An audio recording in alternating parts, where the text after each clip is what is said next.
यानंतर बघूयात महत्त्वाच्या बातम्या। ठाकरेंच्या शिवसेनेचं कोकणावरचं प्रेम बेगडी। पर्यटन मंत्री पदावर आदित्य ठाकरे असतानाच पाणबुडी प्रकल्प गेला। नारायण राणेंचं ट्विट करत आरोप।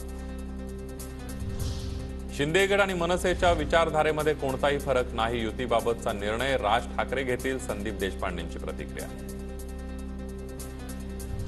मुख्यमंत्र्यांची मनसे अध्यक्ष राज ठाकरेंसोबत बैठक। दोघांचे आदर्श बाळासाहेब ठाकरे आणि हिंदुत्व, त्यामुळे एकत्र यायला हरकत नाही। शिंदे गटाच्या राहुल शेवाळेंचं वक्तव्य। तर शिंदे आणि राज ठाकरेंना एकत्र येण्याची विनंती केली। राज ठाकरे सोबत आल्यास निवडणुकीमध्ये फायदा होईल, संजय शिरसाटांचा दावा।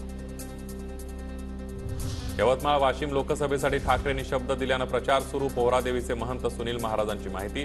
जागा वाटपाचा फॉर्म्युला ठरण्याआधीच काँग्रेसला गृहीत न धरता ठाकरे गटाकडून प्रचाराला सुरुवात। मराठा आणि ओबीसी समाज आंदोलनाकरिता आझाद मैदानासाठी आग्रही। पोलिसांकडे परवानगीसाठी पत्र। 20 जानेवारीला दोन्ही समाजाचं मुंबईमध्ये आंदोलन। अंडरवर्ल्ड डॉन दाऊद इब्राहिमच्या रत्नागिरीतल्या 4 पैकी 2 जागांचा आज लिलाव। एका जागेला 2 कोटी तर दुसऱ्या जागेचा 3,28,000 लिलाव। गेल्या 10 दिवसांमध्ये साईंच्या चरणी तब्बल 16 कोटींचं दान। नववर्षाच्या स्वागतासाठी आलेल्या भाविकांकडून भरभरून दान।